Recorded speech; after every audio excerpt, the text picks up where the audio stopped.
দীর্ঘ অনিয়ম দুর্নীতির ফল লুটপাট হয়েছে অনেক হাজার কোটি টাকা।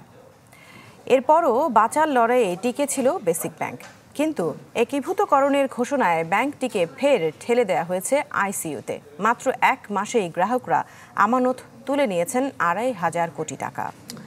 এমনকি আস্থাহীনতা এই পর্যায়ে গেছে যে আমানত তুলে নিতে চিঠি দিচ্ছে সরকারি প্রতিষ্ঠানগুলো।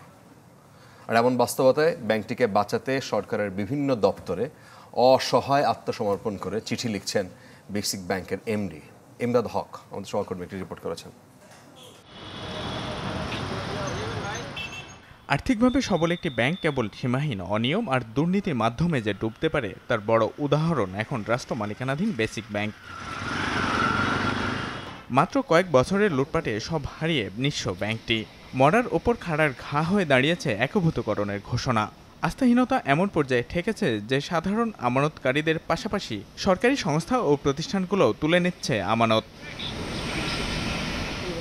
প্রধানমন্ত্রীর কার্যালয়, কেন্দ্রীয় ব্যাংক, অর্থ মন্ত্রণালয়, মন্ত্রিপরিষদ বিভাগ সহ সরকারি নানা দপ্তরে পাঠানো চিঠিতে তাই বেসিক ব্যাংকের ব্যবস্থাপনা পরিচালক আনিসুর রহমানের সরল স্বীকারোক্তি, তারল্য সংকট এমন পর্যায়ে ঠেকেছে তাতে যে কোনো সময় ঘটতে পারে ব্যক্তি পর্যায়ের চেক ফেরতের মতো পরিস্থিতিও।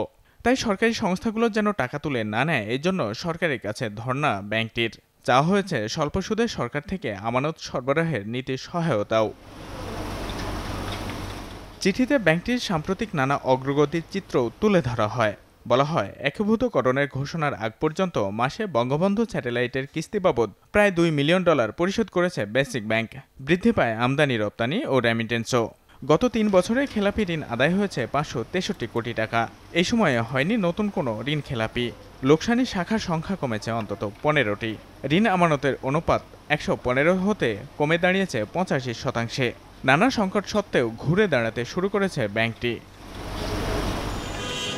কিন্তু বড় ধরনের বিপত্তি শুরু বেসরকারি খাতের সিটি ব্যাংকের সাথে একীভূত করার ঘোষণার পর থেকে। এরই মধ্যে আমানতকারীরা ব্যাংক থেকে তুলে নিয়েছেন নগদ 2,500 কোটি টাকা। এখানেই শেষ নয়, এ যেন কফিনের শেষ পেরেক। শেষ হয়ে গেছে ব্যাংকের পক্ষে বন্ড রেখে কেন্দ্রীয় ব্যাংক থেকে টাকা ধার নেয়ার সুযোগও। আন্তঃব্যাংক কল মার্কেটেও পাওয়া যাচ্ছে না ধারের টাকা। তাই জানতে চাওয়া হয় একীভূতকরণ নিয়ে সরকারের স্পষ্ট অবস্থানও। নিয়মের বাইরে যে হস্তক্ষেপ, সেগুলোর কারণে অনেক সময় ব্যাংকগুলো দুর্বল অবস্থানে চলে যায়। সামগ্রিকভাবেই তো ব্যাংকের যে স্বাস্থ্য এটা দুর্বল হওয়ার কারণে একটা উদ্বেগ বিরাজ করছে গ্রাহকদের মধ্যে। দুপক্ষই লাভবান হতে পারে। ওরকম একটা ছোট কোম্পানি খুব ভালো প্রসপেক্ট আছে, তাকে নিয়ে নিল একটা বড় কোম্পানি। কিন্তু আমাদের ক্ষেত্রে বোধহয় এটা ওই সিস্টেম প্রযোজ্য। এখানে একটু চাপ দিয়ে মোটামুটি মার্জারটার ব্যবস্থা হচ্ছে। বিধিবদ্ধ তারল্য রিজার্ভের ঘাটতিও দাঁড়িয়েছে প্রায় 1,800 কোটি টাকায়। তাই শেষ বেলায় খড়কুটো ধরে হলেও ডুবন্ত অবস্থা থেকে বাঁচতে চায় ব্যাংকটি। যদিও এ নিয়ে কোনো কথা বলতে রাজি হননি ব্যাংকের ব্যবস্থাপনা পরিচালক। ইমদাদ হক, চ্যানেল 24, ঢাকা।